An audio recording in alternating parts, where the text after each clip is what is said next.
Imagine an institution that believes it holds the authority to tell you what's true, what's worth your attention, what deserves praise, and what deserves contempt. An institution that spent 2 decades watching its audience disagree with it, in public, at scale, with receipts, and has concluded each time that the audience is the problem. An institution whose reviewers, when confronted with millions of people disagreeing with their verdict, retreat into a rotating set of rhetorical shields. It's just my opinion. I write only for the audience that wants to watch me. My taste is better than yours. An institution that makes its entire living handing out quality verdicts on other people's creative work, and whose internal culture has apparently never once entertained the possibility that one of its own reviews might itself be low quality. An institution whose editorial layer has been hollowed out to the point where its social accounts publish copy a small indie studio has to correct in public on launch weekend, and whose institutional response to being corrected is to delete the evidence and move on. You know the kind of institution I'm describing. You've encountered it in every cultural vertical you care about. In gaming, it's IGN. In American news, it's CNN. In opinion journalism, it's the Washington Post. In cultural commentary, it's the New York Times style section. Same institution, different logos.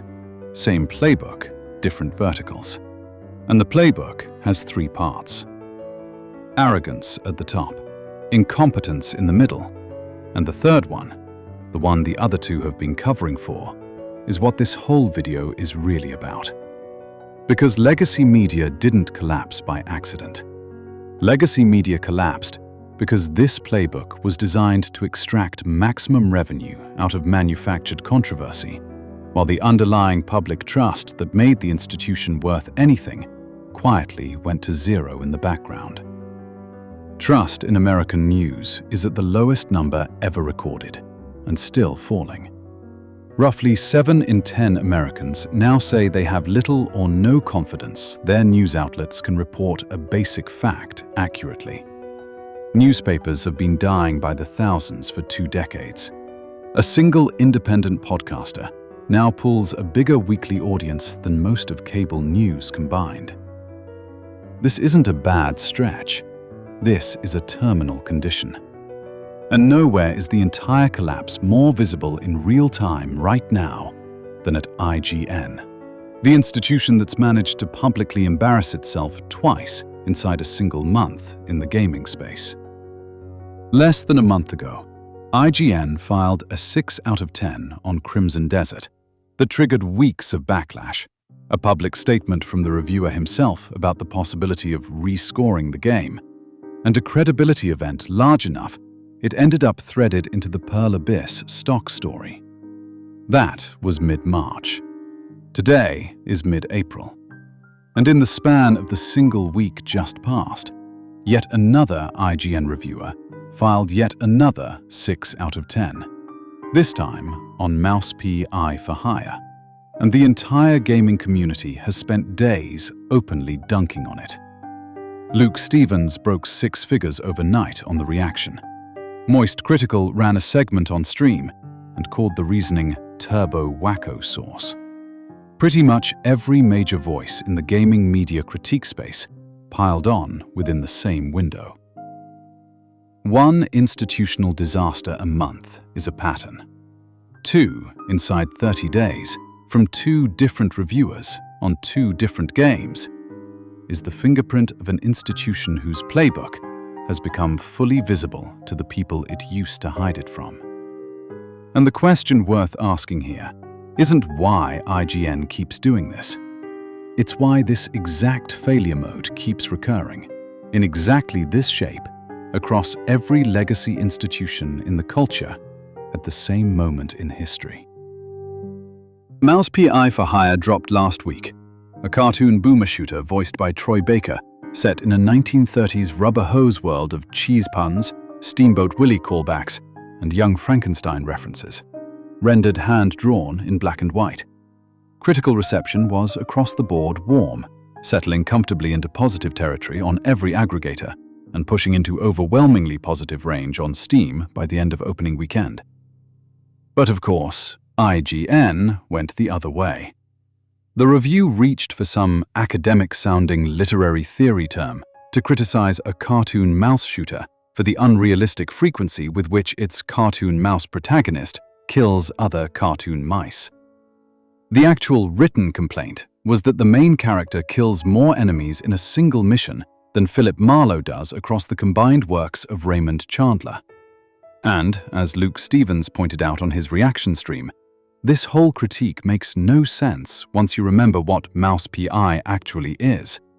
A game about a mouse detective in 1934 fighting anthropomorphized cartoon animals. That's the premise. That's what the game announces itself as from the opening screen. Trying to apply Raymond Chandler's moral framework to that is, as Luke put it, pseudo-intellectualism. It's the kind of thing a reviewer reaches for when they want to sound erudite instead of engaging with what's actually in front of them. And honestly, this is the exact thing audiences have grown to hate about IGN. The condescension, the self-flattery. The reviewer who thinks quoting Raymond Chandler at a cartoon mouse makes him a serious thinker, when the only thing it actually proves is that he couldn't meet the game where it lives. That's a Tuesday's worth of output at IGN. And to really understand why it keeps shipping output like that, you have to start at the top, with arrogance. Rewind to the Crimson Desert review cycle a month ago, because the IGN reviewer's public response to that backlash is the single clearest demonstration of institutional arrogance anyone in gaming media has offered in the last 12 months. Like I mentioned earlier, when millions of people disagree with the verdict, the shields come out. And in the Crimson Desert format, they came out across social media in 3 distinct moves. Shield 1 was the opinion shield. The reviewer repeated, "It's just my opinion," on Twitter, repeatedly, across multiple threads, which sounds reasonable on the surface, until you notice that opinion isn't a shield against accountability. Opinion is a claim being made in public, and claims in public are subject to evaluation on the evidence.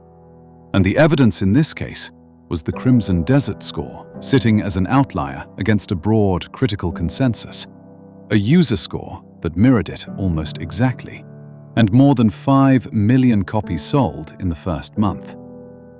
One reviewer against everyone else, still hiding behind the opinion shield.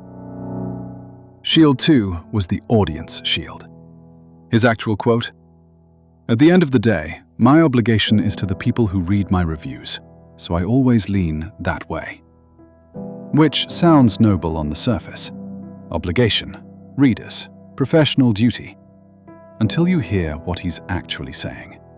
Which is, even when you disagree with me, my obligation is to guide you toward the correct verdict.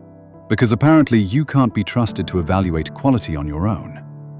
That's not obligation. That's paternalism. The critic as enlightened protector, shepherding the confused masses away from the games they actually enjoyed. And here's what makes the posture genuinely absurd. This reviewer played Crimson Desert for around 120 hours.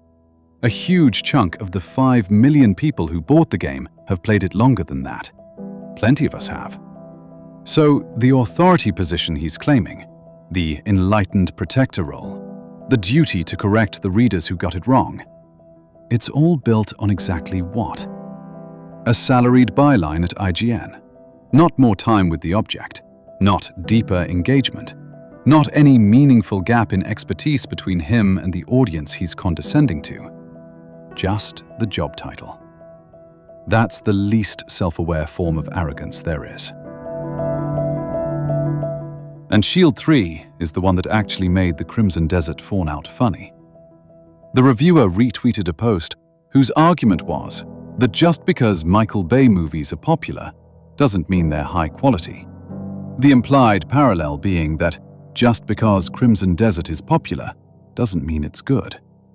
Which is a self-own, because the Michael Bay analogy redirected at this reviewer's own rating history, lands like a missile. Michael Bay makes high-production, soulless, big corporate, big-budget spectacle with no craft underneath. Concord, Highguard, Marathon, Skull and Bones, Assassin's Creed Shadows, Dragon Age Veilguard. All of these are the Michael Bay movies of the video game industry. Soulless, extractive, corporate, high-budget, craftless. Most of them rated a 7 or higher by this same reviewer personally, and most of them subsequently flopped, were pulled from service, or became industry punchlines. He's even publicly admitted since that if he reviewed Veilguard today, he'd score it significantly differently. Think about what that admission actually means. The Veilguard review, the one that sits at the top of every Google search for that game forever, was essentially a coin flip. Different reviewer, different mood, different week, different score. And the score doesn't update. It just sits there, shaping how every developer and every player perceives that game, based on the taste of one person on one day. That's what an IGN review actually is. Not a verdict. A snapshot, frozen in Google for eternity. But arrogance alone doesn't explain the texture of what these institutions have actually been shipping. Because even arrogant institutions usually maintain basic editorial competence long enough to avoid embarrassing themselves in the same month twice. The editorial collapse that's happened alongside the trust collapse isn't metaphorical. It's operational. And the pattern isn't about any single bad reviewer.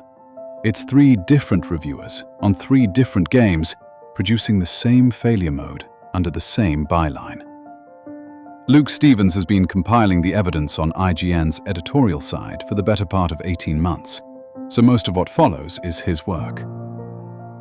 The Arc Raiders preview IGN recently shipped from yet another reviewer was exported at 1080p 50 frames per second, a configuration no professional outlet has used since the early streaming era because it looks visibly bad on every modern viewing device. That reviewer described Arc Raiders' environments as feeling like Fortnite with a coat of grime, a take so radically misaligned with what the game actually plays like that Luke openly questioned on stream whether the reviewer had played the same build as the rest of the industry. The Star Wars Outlaws coverage, separately, exported gameplay so overcompressed, viewers spent a full week convinced the game itself looked bad, until independent comparisons revealed the blur was entirely an artifact of IGN's encoding pipeline. And then the one from this week, which is the worst of them. The replaced review summary IGN pushed through their social accounts described the game as an AI-based adventure. 2 words. In April 2026. Attached to the launch of a debut indie title from Sad Cat Studios, a small Belarusian indie team that had to relocate out of Minsk because of the Russo-Ukrainian war. A studio whose entire commercial survival depended on not getting review bombed into oblivion by players who assumed they were being sold AI slop. Evidently, no editor in the chain caught it before publication. The studio themselves had to go on Twitter and publish a public correction, at which point IGN quietly deleted the tweet, edited the review copy to say Cyberpunk Adventure instead, and moved on without acknowledgement or apology. I'm a guy running this channel out of whatever setup I can afford while it grows, and I'm still clearing 2K at 60 frames per second on every upload, because the baseline for shipping video in 2026 isn't complicated. If a solo creator with no team can clear that floor, and an institution with 20 million YouTube subscribers and multi-million-dollar brand partnerships can't, the problem isn't financial, it's structural. But incompetence is random, and the pattern IGN keeps producing isn't. Random incompetence doesn't cluster on specific categories of game with this kind of consistency. Random incompetence doesn't produce its worst errors across multiple different reviewers exactly on the releases generating the most cultural discussion at the moment they're generating it. Which is the hinge of this whole argument. Because the editorial incompetence is real, but the strategic apparatus sitting behind it isn't incompetent at all. The editorial layer is hollow. The executive layer is sharp. And that distinction is what the third pillar is actually about. The last 5 years of cultural discourse have spent an enormous amount of energy blaming YouTubers, podcasters, and independent creators for ragebait content, engineered controversy, inflammatory thumbnails, and the outrage economy at large. As if ragebait was an invention of independent creators sometime around 2019. It wasn't. Legacy media invented ragebait. The entire playbook was a legacy media product, refined over decades before YouTube existed, perfected inside the buildings the audience is now being told are the last line of defense against it. Fox News has been running manufactured outrage cycles as a nightly primetime product since the early 2000s. MSNBC built its entire primetime lineup by copying the Fox News model, with the polarity reversed. CNN ran the missing airplane coverage for months because missing airplane coverage generated ratings. The New York Post has been a tabloid ragebait product for 100 years. Rolling Stone published the UVA fabricated rape story because the story generated engagement. Nancy Grace built a career on televised moral panics. Drudge built a publishing empire on manufactured controversy before most current social media users were born. Every one of those was legacy media. Every one of those was pre-YouTube. Ragebait is the thing these institutions have always been, at their operational core, because ragebait is the most efficient way to extract engagement from an audience you've stopped bothering to serve with actual reporting. And then, in a deflection move that genuinely qualifies as one of the most brazen institutional maneuvers in modern media history, legacy media turned around in the YouTube era and branded the independent creators adopting a diluted version of their own playbook as the new threat to civic discourse. YouTubers are the ragebaiters. Podcasters are the culture warriors. Independent media is the problem, according to institutions whose entire business model has been ragebait since before the internet existed. Every one-man operation like this channel, every podcast, every independent voice that's emerged in the last 10 years has, at some point, been described by somebody in legacy media as the reason the discourse is broken. The actual reason the discourse is broken is that legacy media broke it, methodically, for profit, for 40 years, and then accused its replacements of doing the thing it invented. That's the deflection at civilizational scale. That's what arrogance and editorial rot have very likely been covering for the whole time. And I want to be careful here, because I can't climb inside an IGN editorial meeting and prove intent. Nobody outside the building can. But we also shouldn't be naive about who we're dealing with. These aren't struggling publications stumbling their way through a bad quarter. These are powerful, well-capitalized, strategically sophisticated corporate media operations. They understand incentives. They understand traffic. They understand which stories generate which cycles. And when you see the same publication producing the same pattern of outlier scores on the same categories of gain, with the same commercial effect, you have to at least entertain the possibility that what looks like incompetence from the outside is, somewhere higher up the chain, being tolerated or quietly rewarded because it works. The outlier scores cluster around specific categories with eerie consistency. The Eastern developed title breaking through, the indie darling accumulating cultural traction. Different reviewers, different games, same institutional pattern. These are the scores that generate the most traffic when they're wrong, Because being wrong on the right game at the right moment is, functionally, the product. Whether that's by design or just by convergent incentive, the outcome is the same. The institution produces ragebait because ragebait is what its business model extracts revenue from. The arrogance at the reviewer level is what lets the outlier take get filed without second-guessing it. The incompetence at the editorial level is what lets the take pass without anyone catching the damage. The outrage cycle that follows generates the traffic that funds the next outlier. Arrogance and incompetence aren't failures of the business model. They're the operating conditions the business model requires to function. Before I sign off, a quick word on today's sponsor, Instant Gaming. For anyone who's been gaming long enough, resellers like this are nothing new. I've personally bought plenty of games this way for years, especially back in college when every dollar mattered and full-price AAA releases just weren't in the budget.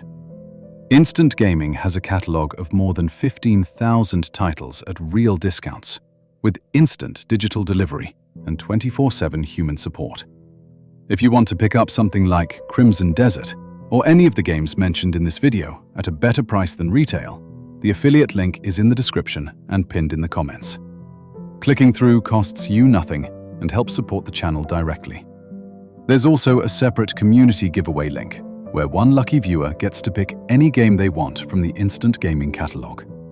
Rules and entry details are at that link. Thanks to Instant Gaming for putting this up for the community.